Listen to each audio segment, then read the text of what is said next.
8h36, Aurélie Filippetti, bonjour. Ministre de la Culture et de la Communication. Le président de la République est aux États-Unis. Il sera aujourd'hui dans la Silicon Valley. Il va rencontrer des entrepreneurs américains et français, d'ailleurs, qui travaillent dans le domaine des nouvelles technologies notamment. Parlons des géants d'Internet. Parlons-en. Est-il vrai que le président de la République va évoquer une forme d'harmonisation fiscale entre les États-Unis et la France ? Pas seulement entre les États-Unis et la France. Il y a un problème pour en fait tous les pays, y compris tous les pays européens, en matière de fiscalité de ces géants du net. Mais c'est un problème aussi Google, pour les États-Unis. Les Yahoo, les Amazon, il y en a tant. On sait par exemple, aux États-Unis, les États américains ont dû prendre des mesures spécifiques pour que Amazon paye enfin des impôts équivalents à l'impôt sur les sociétés dans chacun des États.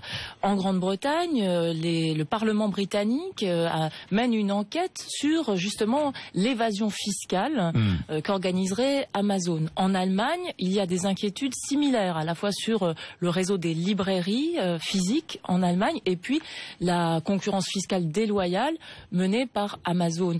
On a cherché, par exemple, sur la presse, à trouver le moyen de faire payer par Google, finalement, la valeur ajoutée qu'ils vont chercher sur les sites des éditeurs de presse et qu'ils mettent dans leurs sites d'actualité qui sont constamment mis à jour. Puisque ces articles-là, ces informations, ils vont bien les chercher sur des sites d'éditeurs de presse. Donc il faut qu'ils les payent quelque part.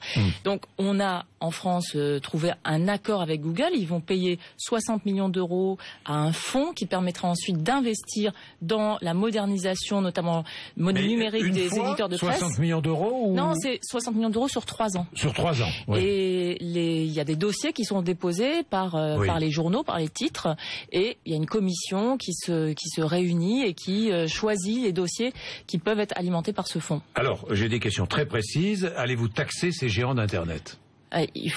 D'abord, il faut les taxer parce que ils doivent payer l'impôt comme toutes les sociétés. C'est pas normal. Vous voyez, le président de la République est allé chez venteprivée.com, qui est une entreprise française. Oui, mais je sais. J'ai reçu son patron. Voilà, cette entreprise-là, elle paye à elle seule plus d'impôts sur les sociétés, etc., que l'ensemble des géants de l'Internet qui sont présents en France. Ce n'est pas normal. On voit bien qu'il y a un problème. Bon. Le problème, c'est que eux font évidemment de l'optimisation fiscale. Oui, l'optimisation. Ils sont en Irlande, par exemple, pour payer moins d'impôts. Ils sont en Irlande, ils sont au Luxembourg. Ils vont là où, en fait, ils peuvent payer le moins d'impôts. Alors, comment leur faire payer plus d'impôts ? Alors, il y a plusieurs solutions. D'abord, à partir de 2015, au sein de l'Union européenne, la TVA va être payée dans le pays du consommateur, celui qui achète le produit. Ce qui semble logique, puisque aujourd'hui, ce n'est pas le cas. Si votre siège est au Luxembourg, la TVA va être payée au Luxembourg. Bon, déjà, ça va changer à partir de 2015. Et puis, en matière d'impôts sur les sociétés, il y a tout un travail qui est fait avec l'OCDE, avec les parlementaires français, évidemment, sur la notion un peu technique d'établissement virtuel stable. C'est-à-dire, en gros, c'est pas parce que vous êtes dans l'univers numérique que vous n'êtes pas une entreprise qui fait des bénéfices et que vous ne devez pas payer d'impôts et qu'il faut trouver le moyen, la base. Évidemment, pour ça, il faut un accord international. Et c'est pour ça que le fait que le président de la République soit aux États-Unis en parle avec l'administration américaine et en parle aussi avec les présidents, les patrons de ces grandes entreprises est important. Il y aura une loi ou pas? Non, ce sont des amendements qui seront... Tout ce qui concerne l'impôt sur les sociétés, etc., c'est en loi de finances, bien sûr. C'est en loi de finances, oui. Moi, les amendements seront déposés par des députés socialistes, les amendements, je le sais. Voilà. Oui, bon. C'est ça. Maintenant, ça c'est pour l'impôt. Maintenant, il y a un certain nombre de régulations qu'on peut mettre en place en dehors de l'impôt. Je pense, par exemple, pour Amazon. Moi, ce que j'ai fait voter aujourd'hui... Tout le monde en a assez d'Amazon, je me souviens ce que vous avez dit. Mais oui, mais d'ailleurs... La proposition de loi elle a été votée à l'unanimité, droite-gauche, pour empêcher Amazon de faire une concurrence déloyale sur les frais d'expédition des livres, concurrence déloyale vis-à-vis des libraires indépendants, des libraires physiques qui souffrent et dont on a besoin dans chacune de nos villes. La loi a été votée, elle sera appliquée quand? Parce qu'Amazon continue à proposer les moins 5. Pour l'instant, elle a été votée à l'Assemblée. Oui. Et maintenant, elle doit partir au Sénat. Et donc ça prend un petit peu de temps. Il faut qu'on notifie à Bruxelles pour que Bruxelles nous donne l'autorisation. Ça prendra quelques mois. Voilà. Encore quelques mois. Oui, mais au moins on l'a fait voter et à l'unanimité, ce qui est très très important. Est-il vrai que Google a écopé d'un redressement fiscal d'1 milliard d'euros? C'est vrai ou pas? Alors moi je suis pas ministre du budget, même si j'étais ministre du budget, je pourrais pas vous le dire puisque c'est le secret fiscal. Donc en l'occurrence, j'ai entendu comme vous cette information qui effectivement ne m'étonnerait pas. Est-il vrai que d'autres grands du net sont en procédure fiscale, si je puis dire? Mais c'est normal qu'il y ait des procédures fiscales, puisque justement on sait bien que ces entreprises font de l'optimisation. Et que ce soit, là encore, que ce soit la droite ou la gauche, à l'Assemblée ou au Sénat, il y a une grande vigilance de l'ensemble des parlementaires sur ces questions-là. Il faut qu'on arrive à trouver des solutions, tout simplement pour rétablir une juste concurrence entre ces géants du net et les autres entreprises. Maintenant, la spécificité de ces entreprises-là, c'est que elles utilisent aussi des contenus culturels. Elles font circuler, je vous ai parlé d'articles de presse, mais c'est aussi de la musique, des films, etc. Et c'est normal que donc ils participent au financement de la création. Ça, c'est ce qu'on appelle l'exception culturelle.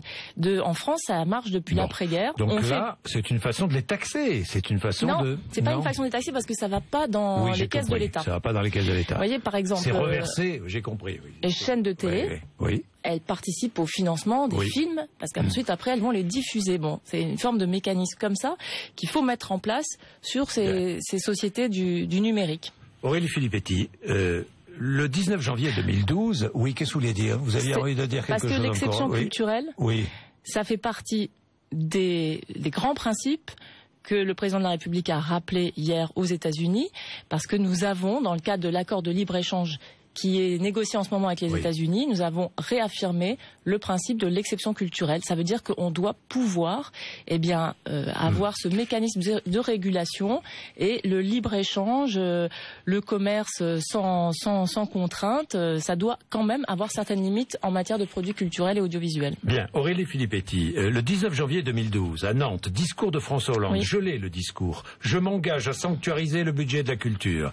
2013, moins 4% le budget de la culture. 2014, moins 2%. Et 2015, moins combien? Vous voyez, c'est moins 4, moins 2. Donc, donc quoi? Zéro? J'espère que... non, vous espérez ou vous êtes certain? On a commencé à travailler avec Bernard Cazeneuve. Vous avez même rencontré le ministre du Budget lundi. Lundi, vous savez tout, comme tous les ministres d'ailleurs. C'est mon métier. Et donc, on a commencé à bien travailler et il y a, de la part de Bernard Cazeneuve, de ses équipes, une écoute. Et puis, ils savent très bien que le ministère de la Culture a participé et c'est normal. Est-ce que vous dites ce matin, nous avons participé maintenant, ça suffit, on ne touche plus au budget. Je vais pas faire d'ultimatum, j'ai pas besoin de faire d'ultimatum puisqu'il y a un dialogue et un travail qui se passe très bien avec Bernard Cazeneuve et qui va prendre 3 mois puisque ça finit en avril. C'est ce que vous demandez?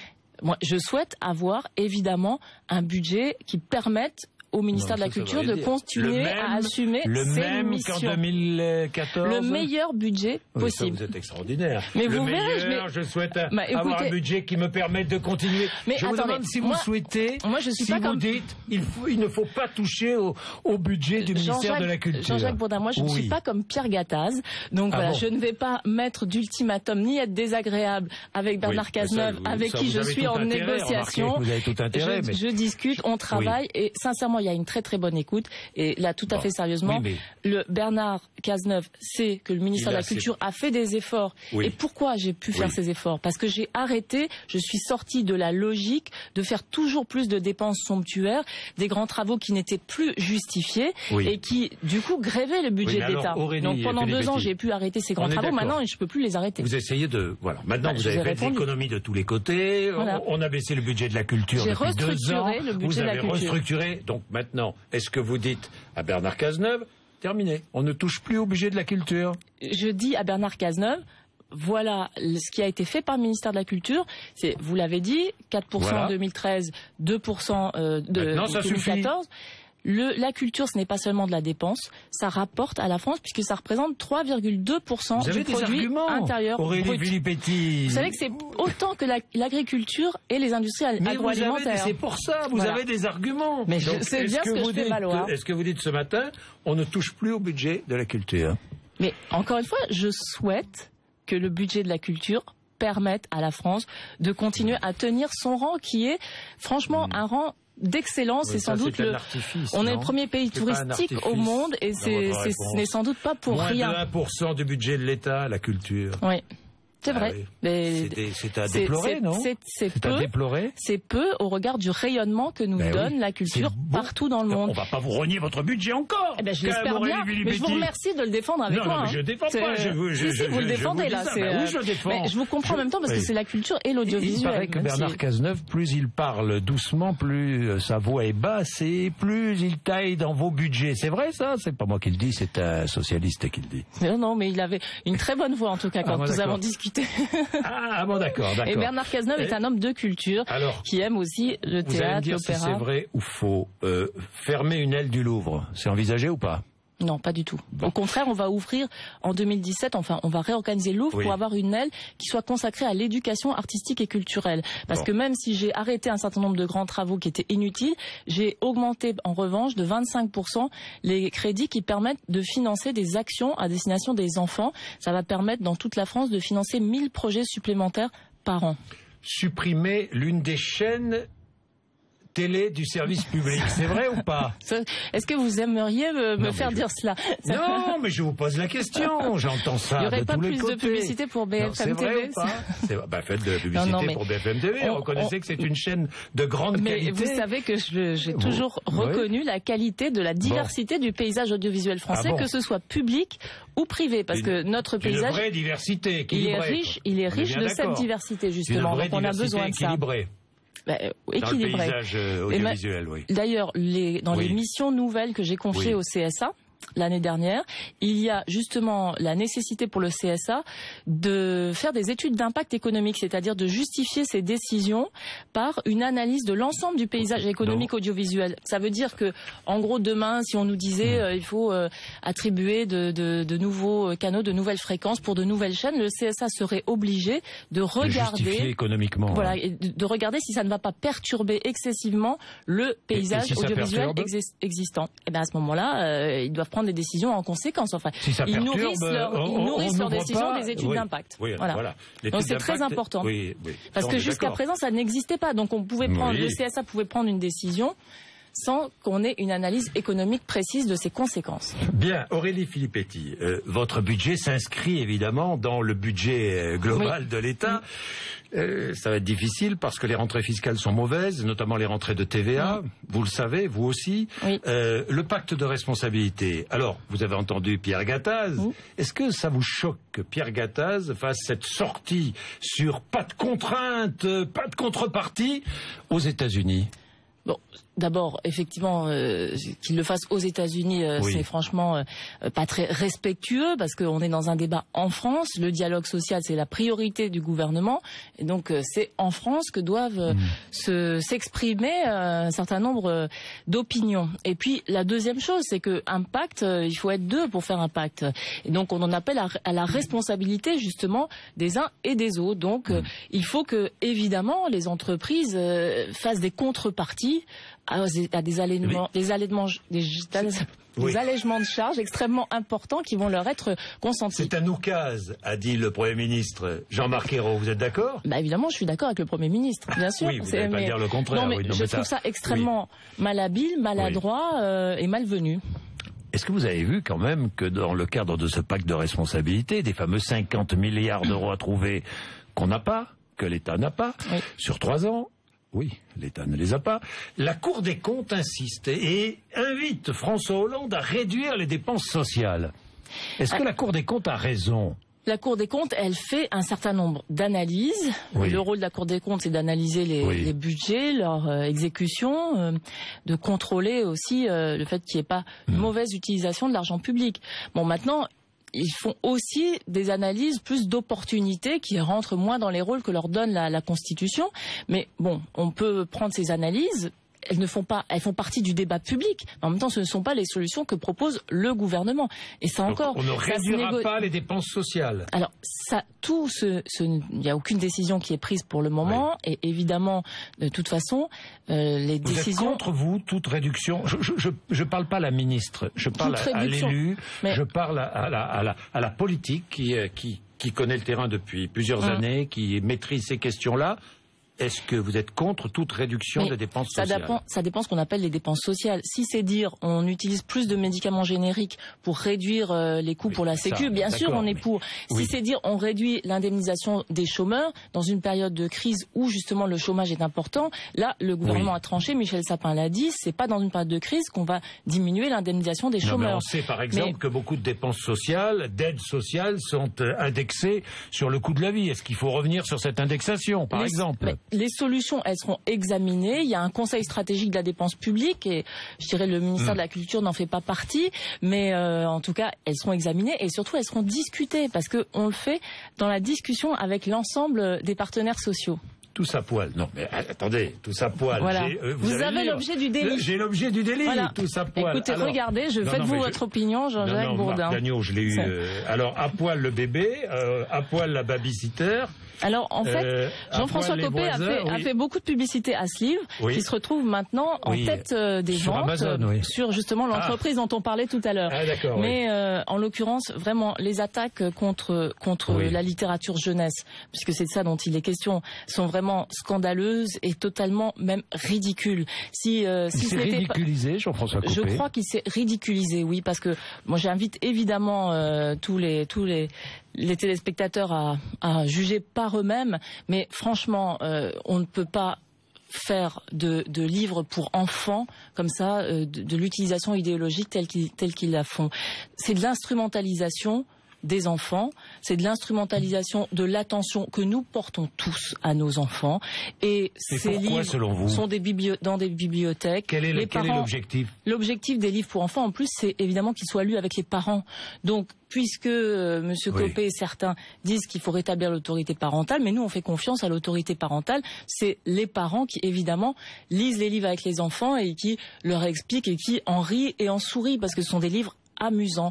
Donc, de grâce, laissons un peu de place à l'humour dans cette société. Et que dites-vous à toutes celles et ceux qui appellent les bibliothèques, qui appellent les mairies et qui essaient de pousser les uns et les autres à retirer certains livres des rayons des bibliothèques municipales, par exemple? C'est une dérive idéologique gravissime. La bibliothèque, c'est un lieu d'expression justement de cet idéal d'accès au savoir qu'on a en France, qui est l'un des piliers de la République. C'est là où se constituent aussi les esprits des jeunes citoyens. C'est là où on va découvrir de la littérature et aussi évidemment où on va aller à la rencontre d'univers inconnus. Donc un livre, c'est toujours une aventure et les bibliothèques, ce sont des espaces de liberté avec des très bons professionnels, les bibliothécaires qui font très bien leur travail dans l'intérêt de tous.